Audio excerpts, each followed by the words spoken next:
At my son's wedding reception, my daughter-in-law's mother walked up to the gift table, picked up the envelope I had brought, held it between two fingers like it was something she'd found on the bottom of her shoe, and set it aside without a word. Later, when the gifts were being opened, my envelope never made it to the table at all. It had been moved to a separate pile, the one nobody talked about, the one for things that didn't photograph well. I didn't say anything. I didn't make a scene. I drove home alone that night, sat at my kitchen table in the dark, and I made a decision so quiet and so final that nobody in that family saw it coming, until 3 years later when my son called me on a Tuesday morning, his voice completely undone, and said, "Mom, please tell me you still have the copy. Please tell me you didn't file it away somewhere." And I said very gently, the way you speak to someone standing on the edge of something, "Which copy are you asking about, sweetheart? Because here is what was in that envelope that his mother-in-law set aside like an afterthought. And here is what happened to every single person in that room when the truth finally caught up with them. My name is Helen Baxter. I'm 71 years old, and for 35 years I worked as a paralegal in a small but serious estate law firm in a town that most people drive through without stopping. I was not a lawyer.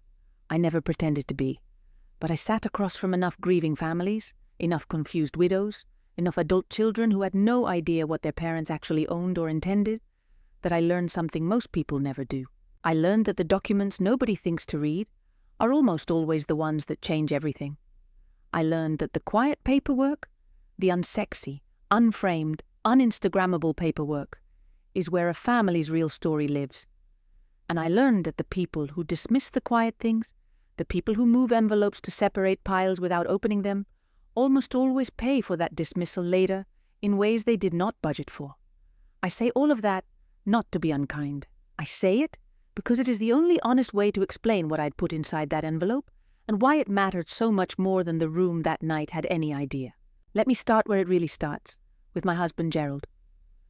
Gerald passed 4 years before that wedding, 18 months after his diagnosis, which was 18 months more than they first gave us, and which he spent, characteristically, not feeling sorry for himself, but getting things in order. Gerald was an accountant for most of his working life, not a dramatic profession, not a flashy one, but one that gave him a particular kind of clarity about the gap between what things appear to be worth and what they actually are. He used to say that most people confuse the price of a thing with its value, and that those two numbers are almost never the same. He said it about houses, and about businesses, and about people, and he was right every single time. When Gerald got his diagnosis, the first thing he did after he sat with it for a day was pull out a yellow legal pad and start writing. Not a bucket list, not a letter to himself. He wrote a financial and legal plan for what came after him, and he made me sit across from him at the kitchen table every Saturday morning for 6 months while he walked me through every piece of it. Every account, every policy, every asset, every intention. He made me ask questions. He made me argue with him when I didn't understand something. He said, "Helen, I have spent 40 years making sure the numbers work. I need the next 40 years to work too, even after I'm gone." He squeezed my hand across that table. "You know how to read documents. Use that. Don't let anyone simplify this family into something they can manage." He passed on a Thursday in October, quietly, the way he'd lived, and I went back to that legal pad the following Monday because that was how Gerald would have wanted me to grieve. Purposefully, what was in that envelope I brought to my son Daniel's wedding was not a check. It was not a gift card.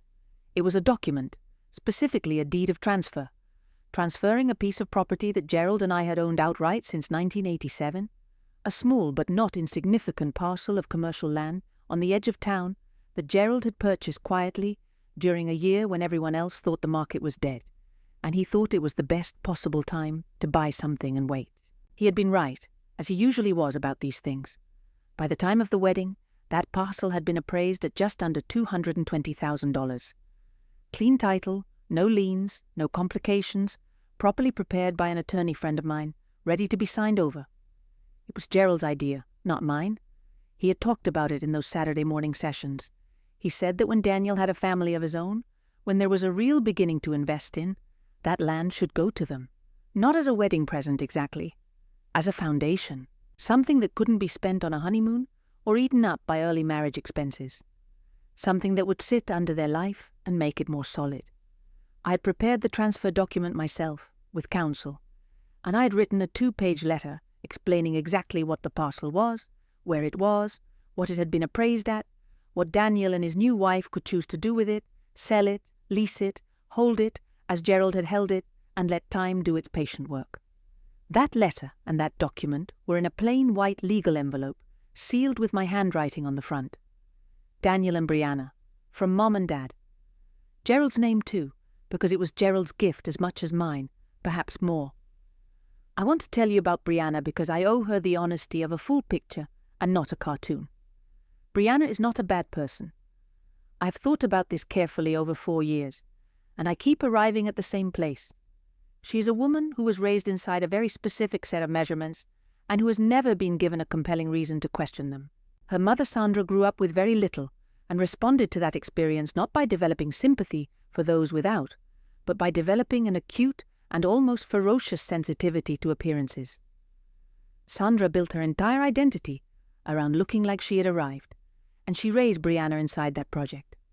Every choice Brianna makes, the apartment, the clothes, the wedding, the friends she keeps, the gifts she gives and the ones she receives, everything is filtered through a single question. Does this reflect well? It is an exhausting way to live, and I think on some level Brianna knows it. But it is the only language she has ever been taught, and she speaks it fluently. An unsealed plain, white legal envelope from a woman in a modest dress who drove herself to the wedding alone did not pass Sandra's filter. It did not look like anything, and in Sandra's world, things that do not look like anything are nothing.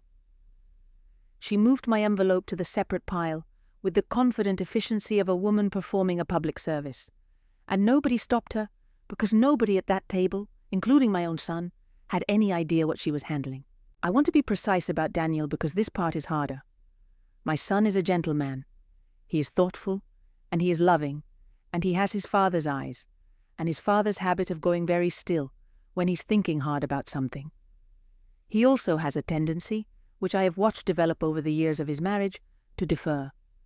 Not out of weakness exactly, more out of a genuine desire for peace, a willingness to let the person with the stronger opinion take the wheel because the drive isn't worth the argument. I recognized this in him because I had seen it before. I'd seen it in clients at the firm, adult children who deferred to the louder sibling in estate meetings and spent years regretting it. I had seen it in good men who let important things slide because making an issue of them felt selfish. Daniel let the envelope slide. He saw the separate pile. He may have even seen Sandra's hand move my envelope there. And he chose easier, the way gentle people do, telling himself it would all sort itself out. He did not know what was in the envelope, but he knew it was from me. He knew it had Gerald's name on it too, and he let it sit in a pile of things that didn't photograph well and went back to dancing with his wife. That is the part he will carry. Not Sandra's decision, his own. Remember that when I tell you about the phone call. The wedding itself was beautiful, in the way that very expensive, very designed things are beautiful, gorgeous to look at, and a little hard to feel anything inside of. The venue was a converted barn that had been refinished to within an inch of its soul. Everything was coordinated.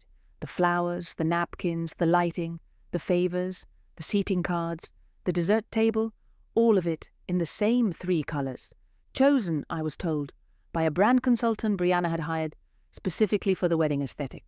A brand consultant for a wedding. I share that, not to mock it, but because it tells you something about the room I was in.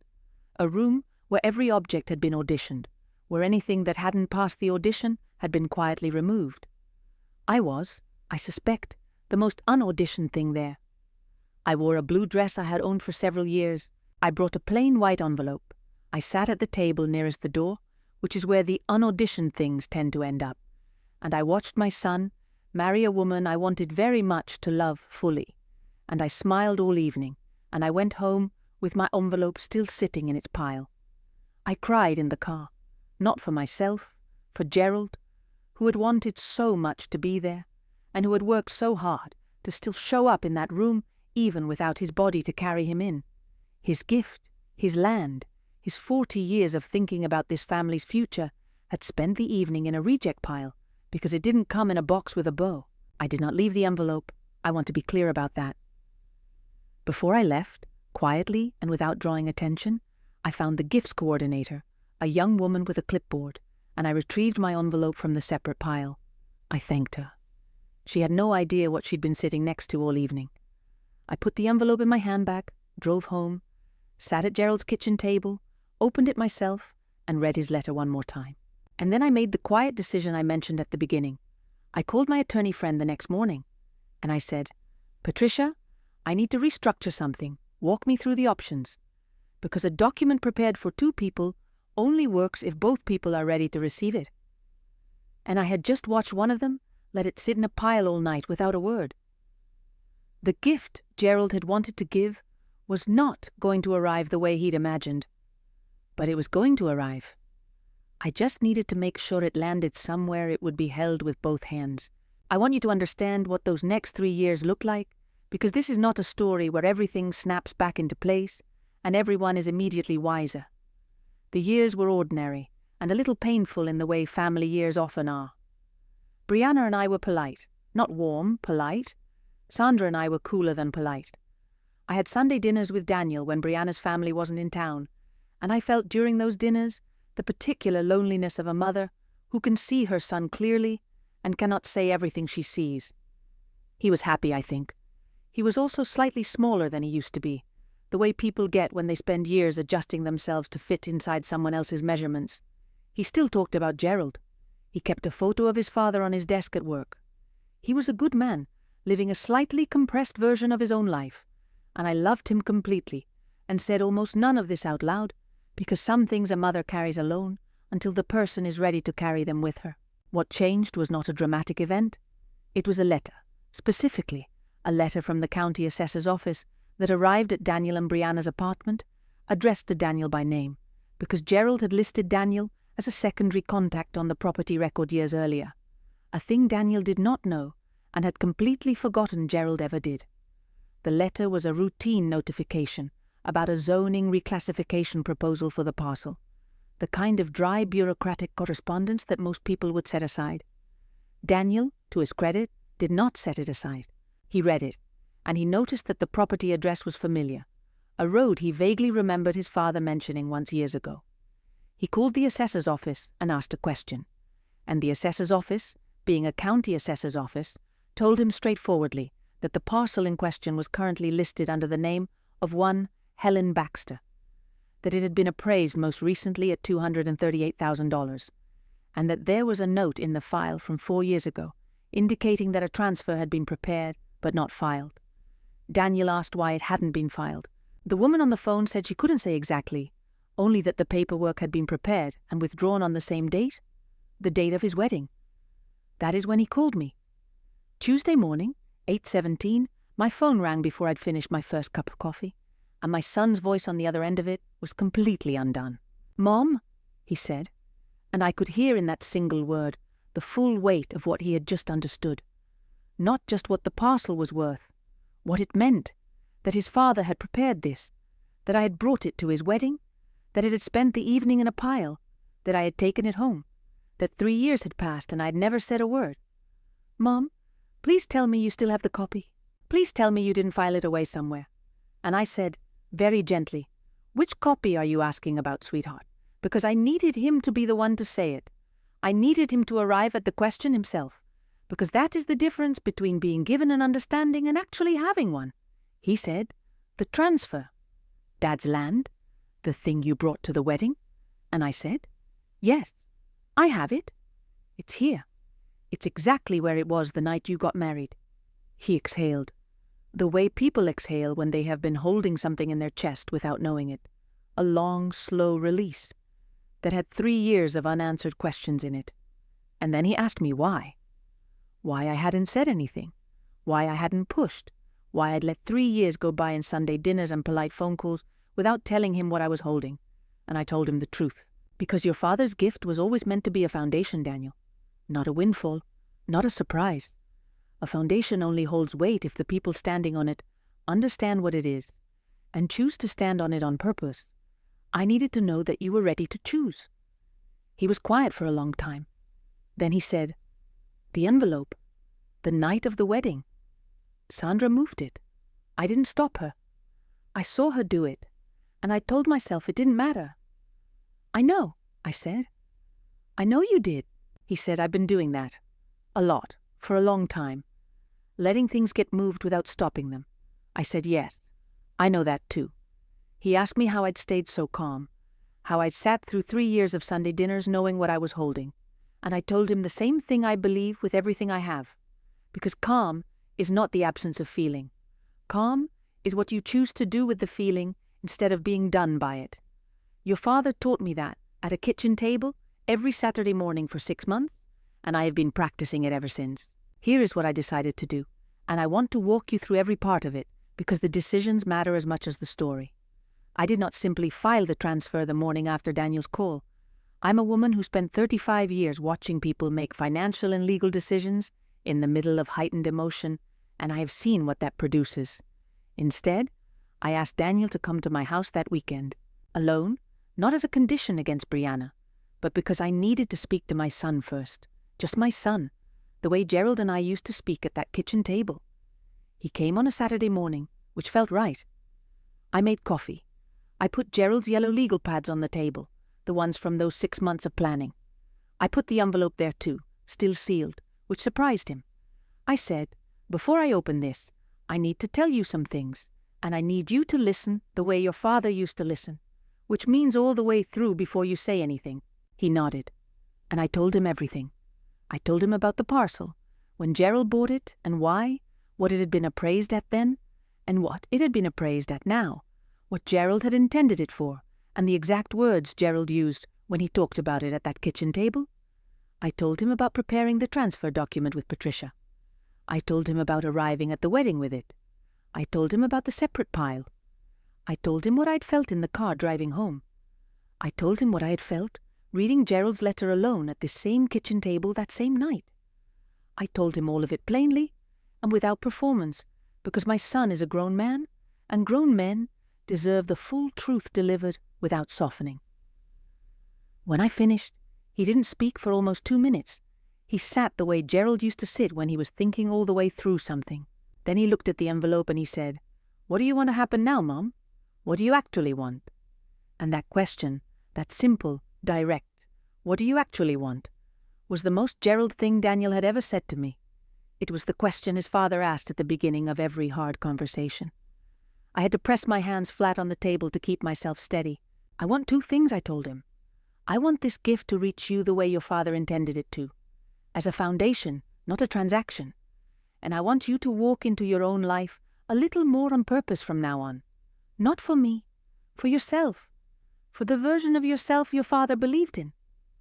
Daniel reached across the table and put his hand over mine, and he said, "Tell me what to do, and I'll do it." And unlike the night of his wedding, unlike 3 years of deferred Sundays, this time he meant it completely. We opened the envelope together. We read Gerald's letter out loud, his voice in the room again after 4 years, patient and precise and full of the kind of love that he has thought for decades. Daniel cried in the way quiet men cry, almost silently, with his whole body.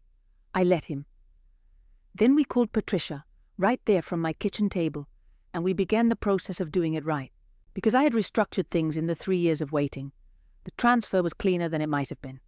On Patricia's advice and my own conviction, the transfer was set up not as a simple gift of property, but as a family trust with defined terms.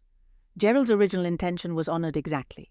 The land belongs to Daniel and to his future, including any children they might have. It cannot be dissolved or liquidated on impulse.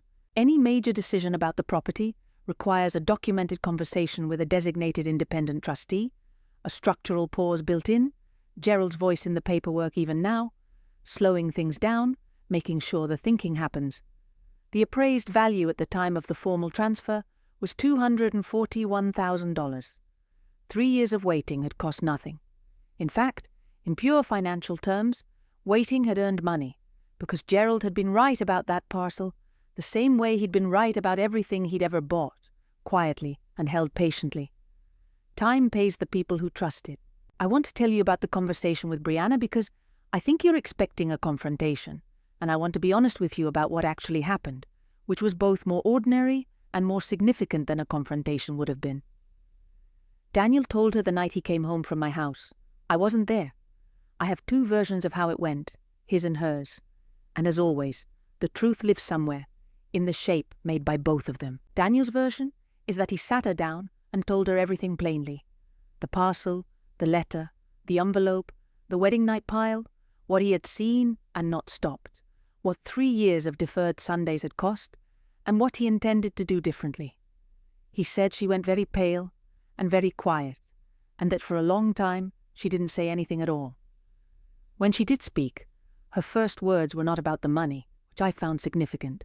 She said, "Your mother brought that to our wedding, and I didn't even know it was there."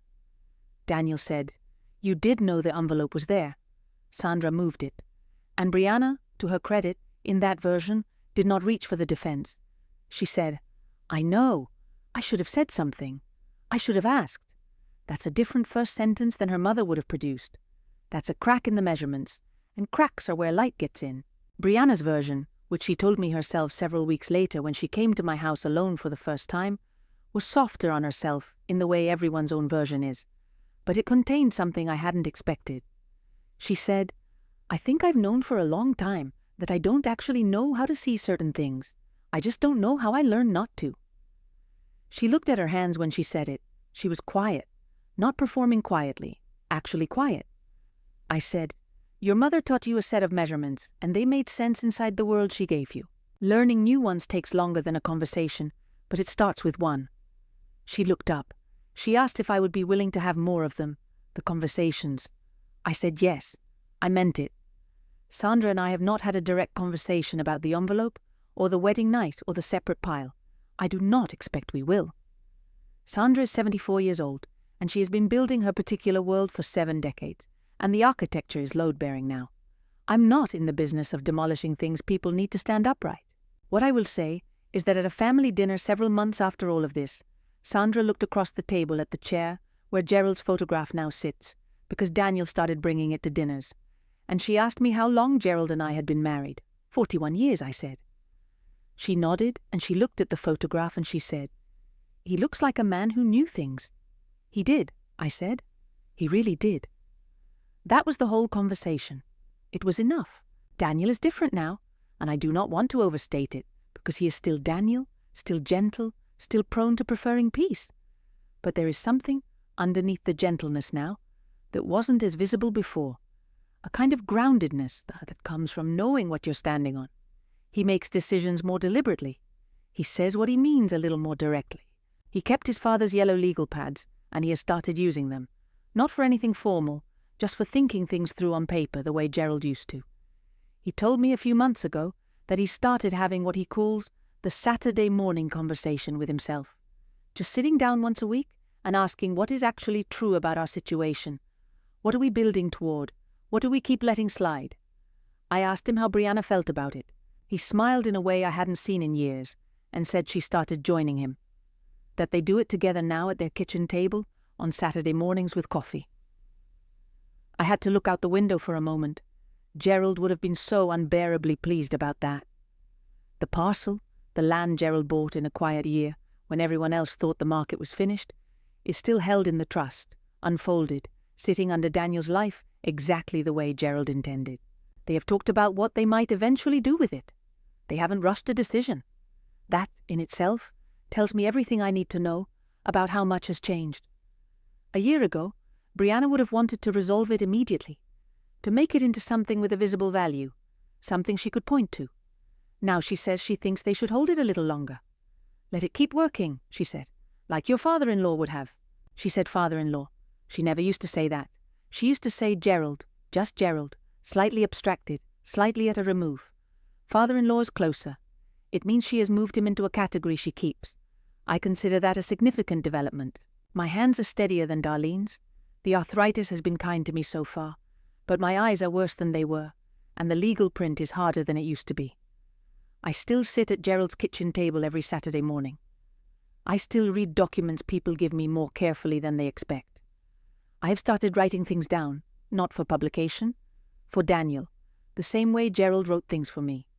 A record of what I know and why I know it, so that if there is ever a Tuesday morning when someone calls and asks what something means, there will be an answer waiting in plain language at the kitchen table where the good conversations happen. If I could leave you with the only thing that has ever actually protected this family, it is this, and I want you to hear it clearly, because the world is going to spend the rest of your life telling you the opposite. The world will tell you that worth is visible, that you can read it off a price tag or a brand name or a carefully curated table setting, that the things that photograph well are the things that matter. I have sat across from enough families in enough difficult rooms to tell you that is precisely backwards. The things that carry a family through are almost never the things that photograph well. They are the documents nobody reads until it matters. They are the conversations that happen at kitchen tables without an audience. They are the land bought quietly in an unphotographable year and held patiently through every year that followed. They are the letters dictated by a man with a legal pad and a yellow pen who knew he was building something that would outlive him and did it anyway without asking for credit. They are the envelopes in plain white with handwriting on the front that get moved to separate piles by people who have not yet learned how to look. Learn how to look. Teach yourself to see the value in things before someone moves them to a pile. Because the most expensive thing you will ever lose is not a piece of property. It is the moment when you saw the envelope and chose easier and didn't reach for it. That moment cost more than any appraisal can measure, and unlike a parcel of land, it does not appreciate with time. It just sits there, quietly, the one thing that didn't have to be lost, teaching you its price in the years that follow. Gerald knew that. He spent 40 years making sure we wouldn't have to learn it the hard way. Some of us learned it the hard way anyway. But we learned it, and we are standing on it now. That is the whole story. One plain white envelope, one wedding night, and a love that had been thinking about this family's future for longer than anyone in that room had any idea.